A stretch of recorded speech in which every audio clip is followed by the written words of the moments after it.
ಸಿಬಿಐಗೆ ವಹಿಸಬೇಕು ಎನ್ನುವಂತಹ ಒಂದು ಮನವಿಯನ್ನ ಕೂಡ ಇಟ್ಟಿದ್ದಾರೆ. ಸಿಎಂ ಮೇಲೆ ಆರೋಪ ಅಂದಾಕ್ಷಣ ಸಿಬಿಐಗೆ ನೀಡಬೇಕು ಅಂತೇನಿಲ್ಲ, ಇದು ಶಾಸನಕ್ಕೆ ವಿರುದ್ಧವಾದಂತಹ ನಡೆಯಾಗಲಿದೆ ಅಂತ ಕಪಿಲ್ ಸಿಬಲ್ ಅವರು ವಾದವನ್ನ ಮಂಡಿಸ್ತಾ ಇದ್ದಾರೆ.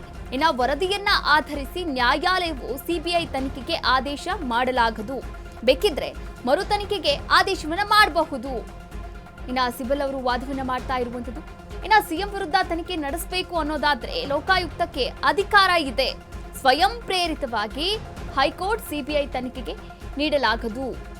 ಲೋಕಾ ವರದಿ ಏನೇ ಇದ್ರೂ ಕೂಡ ಸಿಬಿಐ ತನಿಖೆಗೆ ಅನುಮತಿಸಬಾರದು ಎನ್ನುವ ವಾದವನ್ನ ಕಪಿಲ್ ಸಿಬಲ್ ಅವರು ವಾದವನ್ನ ಮಂಡಿಸ್ತಾ ಇದ್ದಾರೆ ರಾಜ್ಯ ಸರ್ಕಾರದ ಪರ. ಹೈಕೋರ್ಟ್ನಲ್ಲಿ ಮೂಡ ಅಕ್ರಮ ಪ್ರಕರಣದ ವಿಚಾರಣೆ ಸುದೀರ್ಘವಾಗಿ ನಡೀತಾ ಇರುವಂತದ್ದು. ಇನ್ನು ಸಿಎಂ ಮೇಲೆ ಆರೋಪ ಅಂದಾಕ್ಷಣ ಸಿಬಿಐಗೆ ವಹಿಸಬೇಕು ಅಂತೇನಿಲ್ಲ, ಕಪಿಲ್ ಸಿಬಲ್ ಅವರು ವಾದವನ್ನ ಮಂಡಿಸ್ತಾ ಇರುವಂತದ್ದು. ರಾಜ್ಯ ಸರ್ಕಾರದ ಪರ ಹಿರಿಯ ವಕೀಲ ಕಪಿಲ್ ಸಿಬಲ್ ಅವರು ವಾದವನ್ನ ಮಾಡ್ತಾ ಇದ್ದಾರೆ.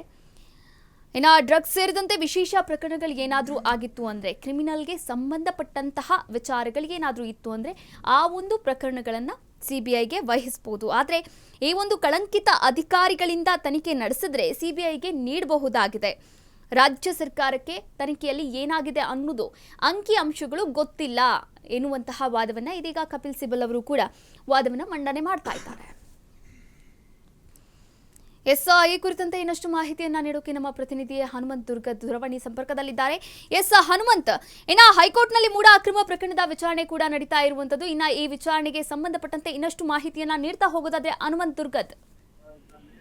ಕಾವ್ಯ, ಮೂಡ ಪ್ರಕರಣವನ್ನ ಸಿಬಿಐ ತನಿಖೆಗೆ ವಹಿಸಬೇಕೋ ಬೇಡವೋ ಅನ್ನುವಂತ ವಿಚಾರಕ್ಕೆ ಈಗ ಹೈಕೋರ್ಟ್ ವಿಭಾಗೀಯ ಧಾರವಾಡ ಬೆಂಚ್ ಅಲ್ಲಿ ಈಗ ವಿಚಾರಣೆ ನಡೀತಾ ಇರುವಂತದ್ದು. ಪ್ರಮುಖವಾಗಿ ಇಲ್ಲಿ ಹಿರಿಯ ವಕೀಲರಾದಂತಹ ಮಹೇಂದ್ರ ಸಿಂಗ್ ಅವರು ಸ್ನೇಹಮಯಿ ಕೃಷ್ಣ ಅವರ ಪರವಾಗಿ ವಾದ ಮಾಡ್ತಾ ಲೋಕಾಯುಕ್ತ ಅಧೀನದಲ್ಲಿ ಬರುವಂತಹ ಡಿವೈಎಸ್ಪಿ ಆಗಿರ್ಬೋದು, ಪೊಲೀಸ್ ಅಧಿಕಾರಿಗಳಾಗಿರ್ಬೋದು, ಅವರು ಲೋಕಾಯುಕ್ತ ಅಧೀನದಲ್ಲಿರುವಂತದ್ದು ಮತ್ತೆ ಸರ್ಕಾರದ ಅಧೀನದಲ್ಲಿ ಬರುವ ಕಾರಣಕ್ಕಾಗಿ ಇದನ್ನ ಸಿಬಿಐಗೆ ವಹಿಸಬೇಕು ಅನ್ನುವಂತ ವಾದವನ್ನ ಮುಂದಿಡ್ತಾರೆ.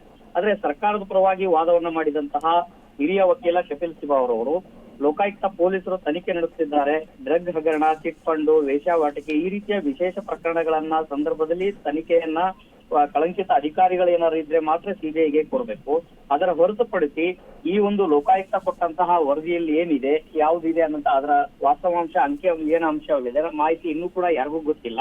ಅಂತಹ ಸಂದರ್ಭದಲ್ಲಿ ಇದನ್ನ ಏಕಾಏಕಿಯಾಗಿ ಹೇಗೆ ಸಿಬಿಐಗೆ ಕೊಡ್ಲಿಕ್ಕಾಗುತ್ತೆ ಅನ್ನುವಂತ ಒಂದು ಪ್ರಶ್ನೆಯನ್ನ ಮುಂದೆ ಇಟ್ಟಿರುವಂತದ್ದು. ಒಂದೊಮ್ಮೆ ಈ ಪ್ರಕರಣದಲ್ಲಿ ಮುಕ್ತಾಯ ವರದಿಯನ್ನೆಲ್ಲ ಸಲ್ಲಿಸಿದ್ರೆ ಮ್ಯಾಜಿಸ್ಟ್ರೇಟ್ ಅವರು ಅರ್ಜಿದಾರರಿಗೆ ಅದನ್ನ ಕೊಡಬೇಕು. ಅದಾದ ನಂತರದಲ್ಲಿ ಅವರು ಆಕ್ಷೇಪಣೆಯನ್ನ ಸಲ್ಲಿಸಬಹುದು ಅನ್ನೋಂತ ವಾದವನ್ನ ಇಟ್ಟಿರುವಂತದ್ದು. ಜೊತೆಗೆ ಮುಖ್ಯಮಂತ್ರಿಗಳು ಮೇಲೆ ಆರೋಪ ಇದೆ ಒಂದು ಮಾತ್ರಕ್ಕೆ ಇದನ್ನ ನೇರವಾಗಿ ಸಿಬಿಐಗೆ ಕೊಡ್ಲಿಕ್ಕೆ ಆಗುವುದಿಲ್ಲ ಅನ್ನುವಂತ ವಾದವನ್ನು ಮುಂದಿಡ್ತಾ ಅನೇಕ ರೀತಿಯ ತಮ್ಮ ವಾದದಲ್ಲಿ ಮುಂದಿಡ್ತಾ ಇದನ್ನ ಸಿಬಿಐಗೆ ಕೊಡಬಾರದು. ಯಾಕೆಂತಂದು ಹೇಳಿದ್ರೆ ಕೋರ್ಟ್ನ ಇತಿಹಾಸದಲ್ಲಿ ಈ ರೀತಿಯ ಪ್ರಕರಣಗಳನ್ನ ಒಂದೇ ಆರೋಪ ಸಿಎಂ ಅನ್ನೋ ಒಂದೇ ಒಂದು ಕಾರಣಕ್ಕೆ ಕೊಡುವಂತ ವಿಚಾರಗಳು ಸರಿಗಿರೋ ಹಿಂದೂ ಕೂಡ ಈ ಕೋರ್ಟ್ ನಲ್ಲಿ ನಡೆದಿಲ್ಲ ಅನ್ನುವಂತ ವಾದವನ್ನ ಮುಂದೆ ಇಡ್ತಾ ಇರುವಂತದ್ದು.